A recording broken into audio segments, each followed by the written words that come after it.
Some time ago, due to the COVID-19 pandemic, we began to regulate the trade of wild animals. As a result, the old topic of whether dog meat can be eaten was brought up again. The original text is that since dogs have become companion animals for humans, there is a dispute over whether dogs should be included in the ranks of livestock. Dog lovers in the public have started a debate. There are also foreign media reports that 30 million dogs are eaten everywhere in the world, and China accounts for half of them. Well, no matter what your point of view is, while discussing this issue, according to data from the Food and Agriculture Organization of the United Nations, in recent years, humans have eaten 62 billion chickens, 1.5 billion pigs, and 300 million cattle, and 500 million sheep every year. Other fish and shrimps are too numerous to count. When these animals lose their lives, they do not have solely consciousness, but a standardized production and slaughtering process like an assembly line. Some studies have also increasingly inclined to believe that these animals also have self-awareness. So what kind of mood would they feel when they enter the slaughterhouse and see the scene in front of them? But will you give up eating meat to take care of the mood of the animals? After all, artificial meat is not yet popular. Our main source of protein and many vitamins and minerals are still sourced from these large and medium-sized conscious animals. According to the data just mentioned, based on the expected life expectancy of 7.8 billion people in the world in 50 years, each of us will eat about 800 chickens, 19 pigs, 6 sheep, and 4 cows in our lifetime.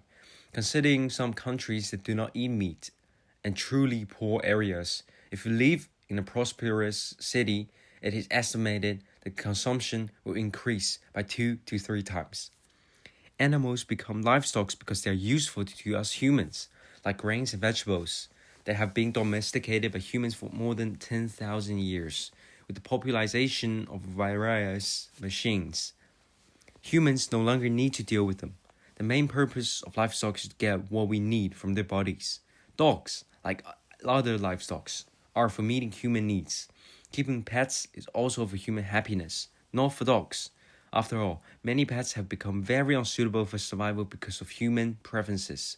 Many dogs have even grown into deformities and are very painful throughout their lives.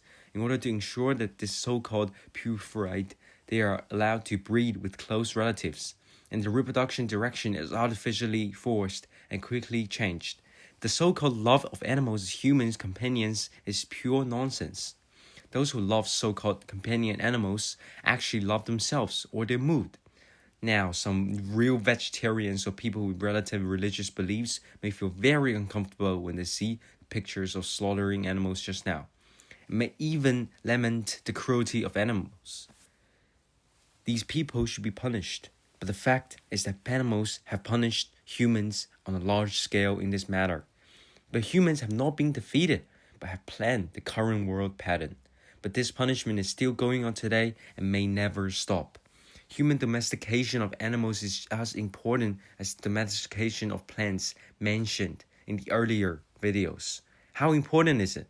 I don't need any modifiers here. Just listen to the history below. When talking about the emergence of agriculture in the last video, I mentioned a problem. If humans in a place only domesticated a single variety of crops, such as only wheat and rice, then if people in this area settle down because of agricultural production, they will soon be malnourished because they only consume starch. Inorganic salts, amino acids, vitamins, and various lipid substances are also indispensable. We humans have evolved as primates for millions of years, and after many hardships, we finally climbed to the top of the food chain. As a result, we are too smart and eat too much, because becoming an invasive species on various continents, seriously disrupting the ecological balance of the world. The habit of eating meat for nearly 1 million years has caused the body to unable to synthesize nutrients in most animals. The most prominent ones are vitamin B12 and VB12, which are important catalysts for the formation of brain nerves and are produced by bacterial fermentation in the intestines and stomachs of animals. Although human intestinal bacteria can also ferment and produce VB12, because only the large intestine can be fermented, and the small intestine can absorb this vitamin so it can be sold by itself. This is also the result of improvement of food quality, the evolutionary process, and the streamlining of the digestive tract to cope with the increasing brain size. It is equivalent to that other animals can synthesize V and use it in times of crisis, but humans cannot, which is also the reason why some long-term vegetarians are emotionally unstable and depressed. There are many similar nutrients because meat has everything. After the efficiency of human hunting increased, the body eliminated many functions of synthesizing nutrients in the process of evolution. Now that the prey is gone, we have to grow grass to eat. But eating plants cannot supplement enough types of nutrients like eating animals. And also mentioned in the history of human evolution, that eating meat is the basis of enhancing and maintaining brain function. Humans must eat meat, but hunting and growing food are generally incompatible. Because most parts of the world are seasonal, most herbivores will migrate according to rain and plant growth, and predators that feed on them must also migrate with them. But agricultural production requires a settled life, so if you want to farm, you can't migrate. Hunting and picking fruits. When the rewards of hunting the tropical continent become less and less, people began to produce their own food. The first few agricultural birthplaces were a combination of grains, beans, and vegetables to ensure the nutrient take of one side. Agriculture would not appear in places where nutrient was not comprehensive. But since food production has begun, can plants produce animals? After all, many nutrients are more effectively obtained from animals. Only by combining animals and plants can we achieve the nutrient intake standards of humans in the hunting and gathering area. After all, the human body is constructed under this set of standards. Therefore, agriculture first appeared in the Fertile Sector in the Middle East and Yangtze and Yellow River basins in China. About 10,000 years later, humans began to domesticate large livestock. In fact, humans domesticated dogs before even entered the agricultural society. It is conceivable that Homo sapiens and wolves used to be top predators with the ability to run long distance.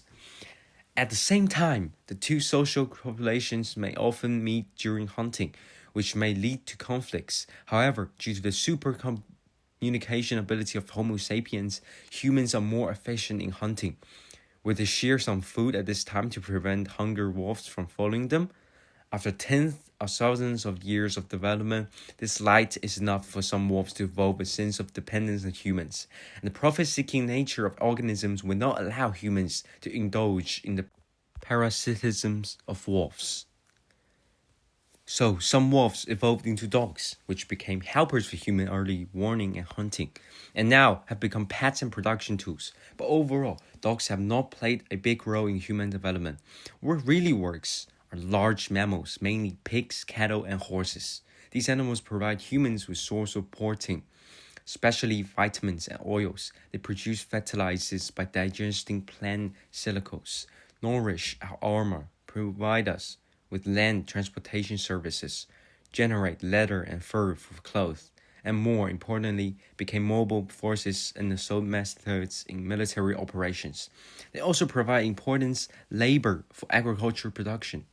Other small animals, such as chickens, ducks, geese, rabbits, and even bees, silkworms, moths, etc., have become used to humans.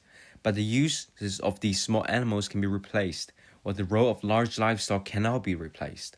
After all, these large livestock greatly change the efficiency of human energy utilization and can do many things that are beyond human power. This is also a prerequisite for the construction of water conservancy projects and water conservancy wind power sieves in ancient times. The organizational needs for establishing these projects are likely to be the reason for emergence of the state if domestication of large livestock is also completed in a very short period of time. It is equivalent to an industrial revolution. It is just the glory of this event was overshadowed by the agricultural revolution that occurred earlier. But there is more important issues here. That is, the domestication of all large livestock occurred in Eurasia, South America, Oceania, and Africa, excluding North America or Africa. Before the Great Voyage, there were no large livestock that played a decisive role in these continents. It is necessary to emphasize again here that because of the existence of the Sahara Desert, North Africa and the rest of Africa still have a great geographic barrier, and the North Africa and the Southern Europe belong to the Mediterranean civilization and are also closely related to the civilization of Eurasia. There were many changes between Africa and the Americas. In history, there were large civilizations such as Canaan and ancient Egypt. Therefore, we should not still count North Africa as a part of Eurasian civilization. Why is there more or less agriculture in the New World? But also no animal has decency. There are many wild animals in Africa and the Americas, especially in Africa, zebras, antelopes, and buffaloes. African crabs only domesticated a small number of Guatemalan foals and Guinea pigs for eating. In the end, only a few areas in the entire Americas domesticated these guys for fun. And due to the geological reasons, alpacas were not widely spread. The current livestock in these new continents in Australia were introduced from Eurasian continent after globalization. What is the reason? There's such a say in guns, germs, and steel that whether humans and certain animals can get together can be compared to human finding a partner to get married. Happy couples are happy and harmonious in many aspects, while unfortunate relationships that die young have their own misfortunes. This means that in order to be happy, marriage must be successful in many different aspects, such as whether the two parties are attracted to each other, whether their views on money are consistent, whether they may treat the children is appropriate, whether their personalities are compatible, and whether they have a harmonious relationships with other family members. If any of the above points goes wrong, a family will fall apart. The conditions for domesticating animals are actually the same as finding a partner. First, you have to be in an environment with the opposite sex, all bold, and only passionate. If you want to domesticate large animals, you must first have large animals in your environment. Here, we prefer what the book says and list animals that weigh more than 45 kilograms when they are adults. Do not eat meat or do not mainly eat meat as possible objects for domestication. The size, that is, whether it is large or not, depends the impact it can bring to humans. For carnivorous animals, it is okay to catch them directly and eat them. If you want to raise them, it is put the danger aside. In the food chain, the transformation of the biological chain is generally 10%. That is, raising them with 100 tons of plant feed. Herbivores can get to a maximum of 10 tons of meat. If you use these 10 tons of meat to raise carnivores, you can only get 1 ton of meat from carnivores. So why bother? Therefore, those animals that must eat meat have too low economic value and not considered for domestication. This is also one of the reasons why dog meat has not been popular food to a certain extent, because was a luxury. In this way, there are 72 species of animals in Eurasia that meet the initial standards, and humans later domesticated 13 species. There are 51 species in Africa that meet the standards, but none of them have been domesticated. Only 24 species have been exterminated by humans in the Americas. Only one species has successfully domesticated. In Oceania, because of the extremely high killing efficiency of humans, only kangaroos met the standards, but domestication has failed.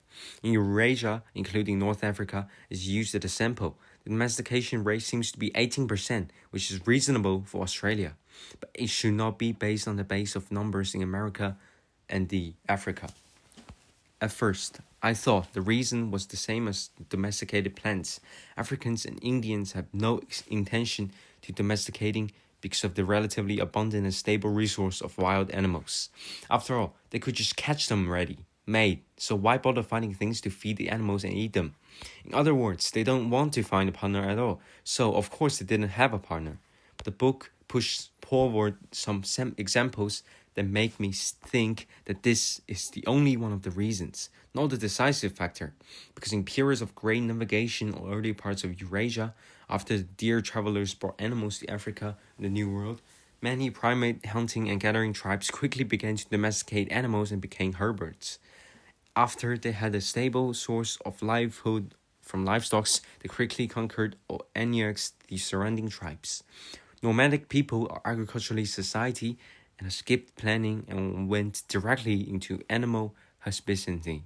Their combat effectiveness was based on the historical Xinyu and Mongolia, but they were only strong in force. The reason why some Indian tribes in America survive today is because they mastered the technology of domesticating horses brought by Europeans and achieved the same ability as white people, so they were able to compete with white people. In American Western movies, standard Indians are seen as riding horses, shooting arrows, or shooting guns. And what is being talked about here are large and docile animals that can change human society. Small animals, even in jackals, tigers, and leopards, are kept to varying degrees in Africa and America, but there is no economic benefit. This shows that they will also try to keep animals. So the main problem is not with humans. The 148 species of animals that met the standards in the world must be tried by humans, and they should have been tried again by Europeans who went out after the Great Voyage. However, the reason why livestock and these animals have not yet been successfully domesticated or have been domesticated for a period of time and then abandoned are all in some details. The first is question of living habits. Elephants cannot be domesticated because they do not mate in competitive. War elephants and circus elephants are captured from the wild and domesticated, not domesticated. Some animals have a strong sense of territory or only have a sense of territory when they are in extras, which makes them unable to keep in competitive. Most deer are eliminated in this way. Others tempered. Donkeys and horses in Eurasia can be tamed. When you walk into a horse, it generally does not move, but zebras in Africa have the habit of biting people and will not let go. Similarly, African wild boars, buffaloes, antelopes, hippos, rhinos, etc. all have a tendency to attack or being particularly afraid of humans. It is estimated that they have evolved with humans for millions of years and have evolved species defense against humans, which makes it impossible to hunt and kill them, but it is difficult to keep them in competitive. There are also some animals that live in groups and are docile, but they are not social. The concept of leader we often talk about is that some group animals will spontaneously recognize a leader. Controlling the leaders can control the flock, so that herders do not have to worry too much about the flock running away during migration. In addition, experienced herders will use some methods to make themselves the leader of livestock, which is convenient for grazing. So the result may be like this. The existence of domesticated animals is a low probability event, and meeting the conditions for domestication is not. It is a random probability event, but an irregular event. Various restrictions have caused this irregular event to occur in Eurasia, with the base number of candidate animals is large. But is this lucky? Viruses and bacteria are the oldest organisms on Earth that need a material basis for survival. After the emergence of plants and animals, the bodies of plants and animals rich in organic matter became an ideal place for bacteria and viruses to survive. However, directly forcible taking nutrients from plants and animals will cause resistance or death of the host, and the destructive parasitic relationship will not exist for a long time. Therefore, under the influence of the principle nature selection for hundreds of millions of years, most of them have evolved a symbiotic relationship with plants and animals. This is what we usually say about what animals carry what pentagons. Most of these pentagons are harmless to the host, so the host will carry them for a long time. Once these microorganisms mutate and change their lifestyles, they will generally destroy the symbiotic relationship and cannot survive. However, the symbiotic mode formed with different host organisms is different. The metabolic waste produced by the same life activities may be harmless to one animal, but it may be a toxin to another. Before humans domesticated animals, various animals populations maintain a suitable distance under the influence of animals, and different species that have close attract have already exchanged their microbiotic communities and achieved an ecological balance in the body. However, this mysterious operation of humans who suddenly have domesticated other organisms and forced them to be clean and did not leave time for natural selection on livestock.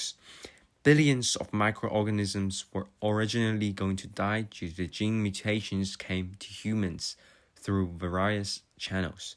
Among these trillions of mutated microorganisms, there are always some that mutating to receptors can bind to human surface proteins, allowing these microorganisms to survive in humans.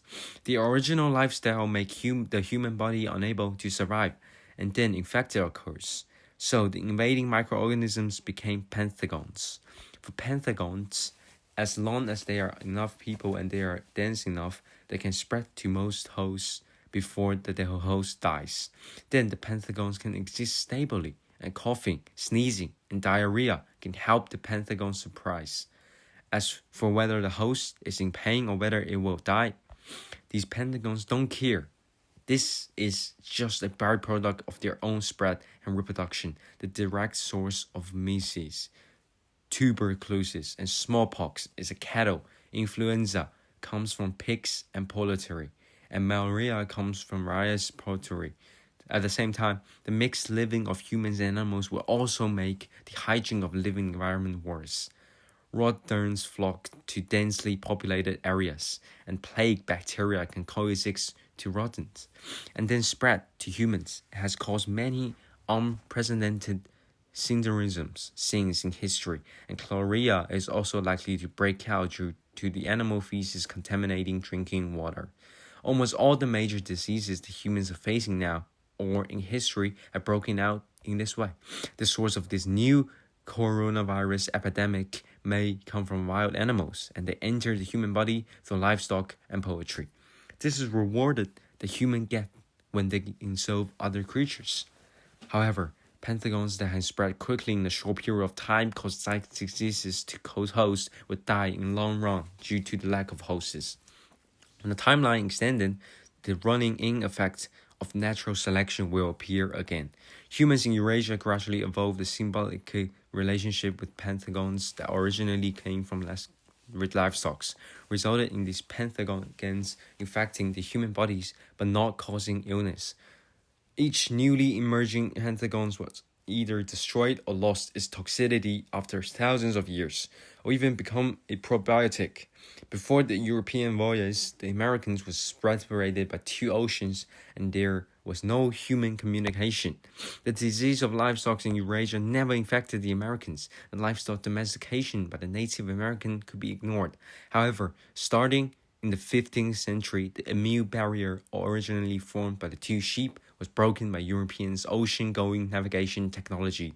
The various diseases that paralyzed Europeans are the same. At the beginning, it spread to these 2 continents. That is, before the European iron swords and guns and the unstoppable cavalry caused the massacre, the diseases brought by the invaders have originally slaughtered most of the Indians. Wherever they went, they slaughtered villages and destroyed the administration systems of many large Indian empires. So, Europeans easily conquered there later. There are not many animals domesticated in America, so there are no diseases to stop the invaders. Cope with the overwhelming technology advantages brought by the agricultural evolution of the Europeans. The result is like this. After learning this, I had the question, Americas, like Africa, started civilization late and led to backwardness. But the ending seems to be different. First off, the African natives did not have a plague due to the invasion of European diseases during the Great Flower Sea area, and the population plummeted. Now, the majority of African population is still the indigenous people there, and they have not become European colonies like the Americas. Then I got some reasonable reasons based on some knowledge and my own reasoning. First point is still the Americans mentioned in the previous video, especially North America is the same dimension as Europe. And the environment is not truly much different from Europe. So Europeans preferred colonizing the Americas rather than in hot Africa. Africa later became a colony. The only land that was colonized was South Africa. After all, the latitude was not low, the natural environment was suitable, and the diamonds appeared. So the colonists were interested. But same token, Europeans' competition for South America was not as fierce as North Africa. So that South America became mainly a colony of Spain and Portugal, and is now gradually marginalized and still a third world country. Compared with North America, which was colonized by Britain and France, its presence is obviously a bit low. Regarding diseases, although Africa south of the Sahara Desert is somewhat disconnected from the civilization of the Eurasian continent, the extent of pathogens by human races may only be completed by a few individuals, which is also the difficulty of the current epidemic control. The Sahara Desert is now obviously not like the two oceans that can absolutely isolate human exchanges. Therefore, after suffering from the conscientious disease attacks of Eurasia, Africa has now completed the so-called herd immunity with Eurasia in nearly thousands of years. Therefore, the diseases in Europe due to the colonial period did not have a huge impact on Africa. Instead, it was the yellow fever and the various tropical diseases from African monkeys that dispelled the idea of European colonization. Since your land cannot make me rich, I will catch your people to make money. Now, the disadvantages of the land have been largely compensated by technology. Globalization has made it possible.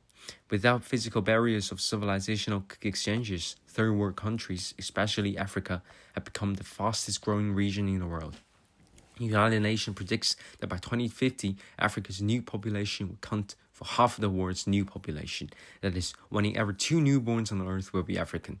The accelerated population growth rate is due to the culture and ideological reasons, and it is also inseparable from the addition of improved living conditions. The entire underdeveloped region of Africa will be an important market in the future. Ignoring it will be a huge strategic mistake. Well, let's look back at the impression that domesticated animals have the humans from the ending to beginning. The Eurasian continent get almost all the large domesticated livestock at the beginning because of luck, the processing and food obtaining brought by process to human here.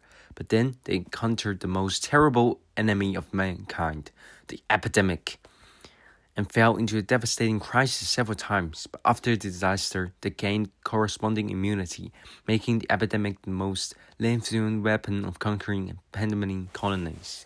The current global economy integration, large-scale production have made the world today variant. The extortion of Pentagons have caused global crisis again and again, and the worst of who eating meat will continue. What kind of world pattern will appear in the future? Let's wait and see.